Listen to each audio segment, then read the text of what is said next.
ലാലേട്ടൻ വന്ന എപ്പിസോഡിൽ പ്രധാനമായിട്ട് നടന്ന കാര്യങ്ങൾ ഒന്ന് ഒരു അടിയെക്കുറിച്ചുള്ള ചർച്ചയായിരുന്നു. സിജോനെ ശരണേനെ ലാലേട്ടൻ പ്ലിങ് ആക്കിയിട്ടുണ്ട്. അതിനെക്കുറിച്ച് ഞാൻ ഒരു വീഡിയോ ഇട്ടിരുന്നു.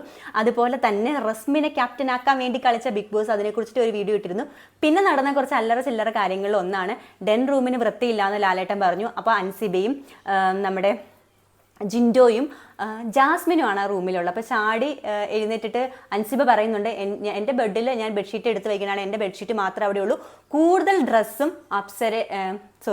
ഡ്രസ്സും ജാസ്മിനാണ് ആ വലിച്ചുവാരി ഇട്ടേക്കണേന്ന് അൻസിബ പറയുന്നുണ്ട്. അപ്പോഴത്തേക്കും ജാസ്മിൻ അങ്ങ് ദേഷ്യം വന്നിട്ട് ജാസ്മിൻ പറയുന്നുണ്ട്, ജിൻഡോക്ക് അക്കയുടെ ഡ്രസ്സൊന്നും കാണുന്നില്ലേ അൻസിബ, എൻ്റെ ഡ്രസ്സ് മാത്രമാണ് കാണുന്നുള്ളൂ എന്ന് ചോദിക്കുന്നുണ്ട്. അപ്പോഴത്തേക്കും അൻസിബ പറയുന്നുണ്ട്, അവിടുത്തെ കൂടുതൽ ഡ്രസ്സും അവിടെ വലിച്ചുവാരി ഇട്ടേക്കണ ജാസ്മിനാണ്, കൂടുതലും എന്നാണ് ജാസ്മിൻ ഞാൻ പറഞ്ഞിരിക്കുന്നത്. അപ്പോഴത്തേക്കും എന്നെ മാത്രം എന്നുള്ള രീതിയിൽ എപ്പോഴും പറയുന്ന ആ ഒരു രീതിക്ക് അങ്ങോട്ട് സംസാരിക്കുന്നുണ്ടായിരുന്നു. അവിടെ ഓൾമോസ്റ്റ് പവർ റൂമിലെ ഒരു കട്ടിലൊഴിച്ച് ബാക്കി എല്ലാ റൂമും വൃത്തിയില്ലാതെയാണ് കിടന്നത്. എന്നാലും ജാസ്മിനെ എടുത്തു പറഞ്ഞപ്പോൾ ജാസ്മിന് വൃത്തിയില്ല എന്നുള്ള കാര്യം ജാസ്മിന് സമ്മതിക്കാനായിട്ട് പറ്റത്തില്ല. ജാസ്മിൻ ഇനി എൻ്റെ പൊന്നു ലാലേട്ടൻ എനിക്ക് ദേഷ്യം. അപ്പോൾ ലാലേട്ടൻ ഇങ്ങനെ പറയുന്നുണ്ട്, എനിക്ക് നിങ്ങൾക്ക് ദേഷ്യം വന്നിട്ട് എന്തായാലും ഞങ്ങളിവിടെ കാണുന്ന കാര്യമാണ് ഞങ്ങൾ പറയുന്നതെന്നൊക്കെ പറയുന്നുണ്ട്.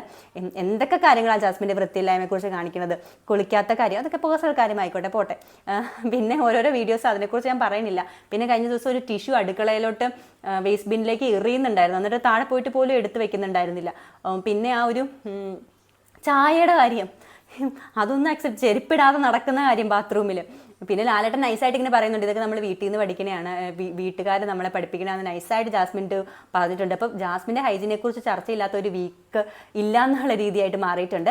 പിന്നെ കുറേ കുസൃതി ചോദ്യങ്ങളൊക്കെ ലാലേട്ടൻ ചോദിക്കുന്നുണ്ടായിരുന്നു. അത് എല്ലാ തവണയും ചോദിക്കണയാണല്ലോ, പക്ഷേ വലിയ കുസൃതി ചോദ്യങ്ങൾ മാത്രമല്ല കേട്ടോ, കുറച്ചും ജനറൽ നോളജും ചോദിച്ചിരുന്നു. പക്ഷേ വലിയ രസമായിട്ട് തോന്നിയില്ല കേട്ടോ ആ എപ്പിസോഡ്. പിന്നെ ജിൻഡോയുടെ പ്രിയപ്പെട്ട, അതായത് ജിൻഡോയുടെ ഫ്രണ്ടായിരുന്ന രതീഷ് വന്നിട്ടുണ്ട്. 2-3 ദിവസത്തേക്ക് മാത്രമാണ് രതീഷ് ഉണ്ടാവുകയുള്ളൂ എന്ന് ലാലേട്ടൻ പറഞ്ഞിട്ടുണ്ട്.